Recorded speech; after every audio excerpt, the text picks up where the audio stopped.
no speed limits. Cars flying past at 150 miles per hour.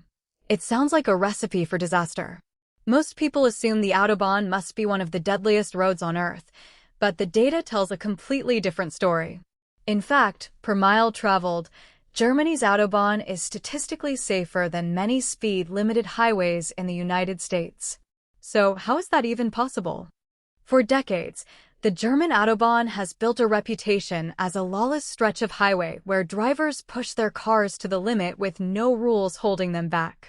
It's become a symbol of speed, freedom, and danger in pop culture and everyday conversation. But the reality is far more calculated than most people realize. Behind the high speeds is one of the most disciplined driving cultures, strict vehicle standards, and carefully engineered road systems in the world. In this video, we're breaking down why the Autobahn isn't the death trap it's made out to be, and what it reveals about how road safety really works. Picture it for a second. Hundreds of cars merging onto a highway with no speed limit, drivers flooring it past 150 miles per hour, chaos at every lane change. That's the image most people have in their heads. It's the scene from movies, the warning from driving instructors, the reason tourists white-knuckle their rental cars the moment they see the Autobahn sign. But here's the twist, that image is almost entirely wrong. When people imagine unlimited speed, they assume it automatically means unlimited danger. More speed, more crashes, more deaths, it seems like simple math. But road safety doesn't actually work that way.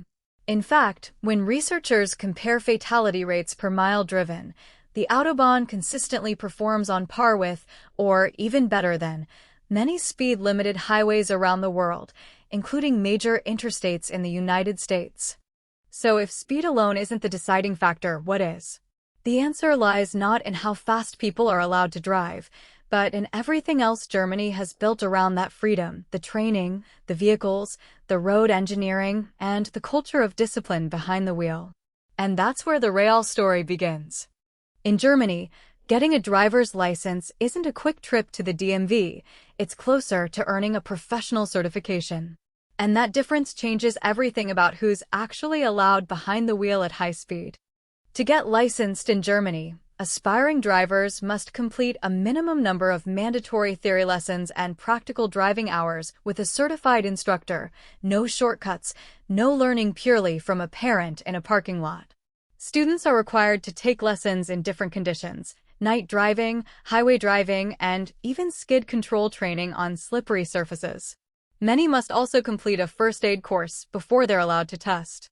The written exam alone has a reputation for being brutally difficult, covering everything from traffic law to vehicle mechanics to hazard perception, the ability to recognize danger before it fully develops. Then comes the practical test, where examiners are notoriously strict, failing candidates for mistakes that might be overlooked elsewhere.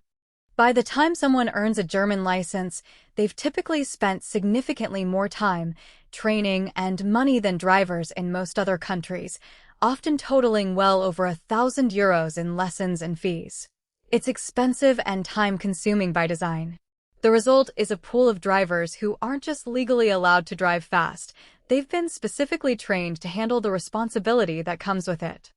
In other words, before a single car ever reaches Autobahn speeds, Germany has already filtered out much of the risk, not through speed limits, but through who's allowed to drive in the first place. Skilled drivers are only half the equation. The other half is the car itself.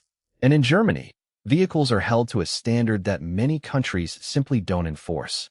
Every car in Germany must pass a mandatory inspection known as the TV, conducted every 2 years for most vehicles.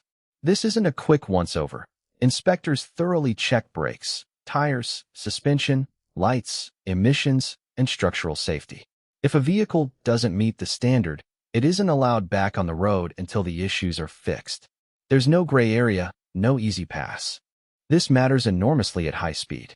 A worn brake pad, a bald tire, or a faulty suspension component might be a minor annoyance at 40 miles per hour, but at 130 or 150 miles per hour, the exact same flaw can be the difference between a safe drive and a catastrophic failure. By forcing regular, rigorous inspections, Germany essentially filters out the mechanically unreliable cars that cause a disproportionate number of high-speed accidents elsewhere. There's also a cultural side to this. German drivers generally take vehicle maintenance seriously, partly because the inspection system demands it, and partly because a culture of engineering precision, the same one that produced Mercedes, BMW, and Porsche, extends into how everyday people treat their cars. So by the time a vehicle reaches Autobahn speeds, it's not just being driven by a highly trained driver. It's also been legally verified as mechanically fit to handle those speeds safely.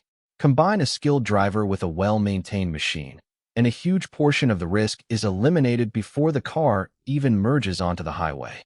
A skilled driver in a well-maintained car still needs somewhere safe to actually drive that fast, and this is where the Autobahn itself becomes part of the safety system. The physical road is engineered differently from most highways. Autobahn lanes are wider than standard highway lanes, giving drivers more margin for error at high speed. Curves are gentler and more gradual, designed with sight lines that let drivers see far enough ahead to react safely, rather than encountering a sharp bend with little warning. The asphalt itself is built to a higher durability standard, reducing the kind of surface wear, potholes, and cracking that can destabilize a car moving at extreme speed. But the engineering only works because of one crucial rule: strict lane discipline. On the Autobahn, the left lane is reserved almost exclusively for overtaking, not cruising. Slower traffic is expected to stay right, and drivers are legally prohibited from undertaking, meaning you can't pass another car on the right side. This might sound like a small detail, but it eliminates one of the most dangerous behaviors on any highway: unpredictable lane changes and vehicles weaving between lanes at mismatched speeds. This discipline is enforced not just by law, but by culture. German drivers are trained, and socially expected, to check mirrors constantly, signal early, and move back to the right lane immediately after passing. The result is a strangely predictable flow of traffic, even at extremely high speeds, because everyone is playing by the same strict rules. But there's another part of the Autobahn myth that gets overlooked. The speed limit isn't actually absent everywhere. The Autobahn isn't one giant, unrestricted speedway stretching across Germany. Many sections have permanent speed limits, especially around cities, interchanges, construction zones, dangerous curves, steep grades, and areas where visibility is limited. And those limits aren't random. They're introduced precisely where the road conditions, traffic, or surrounding environment make extreme speeds more dangerous. Weather can change the rules too. Rain, fog, ice, heavy traffic, or an accident can trigger temporary restrictions, sometimes through electronic signs that lower the permitted speed until conditions improve. Even on an unrestricted section, Germany still has a recommended speed of 130 kilometers per hour, about 80 miles per hour. It's not a mandatory limit, but driving substantially faster can become relevant when determining responsibility after a crash. So the famous no speed limit isn't really a license to drive however you want.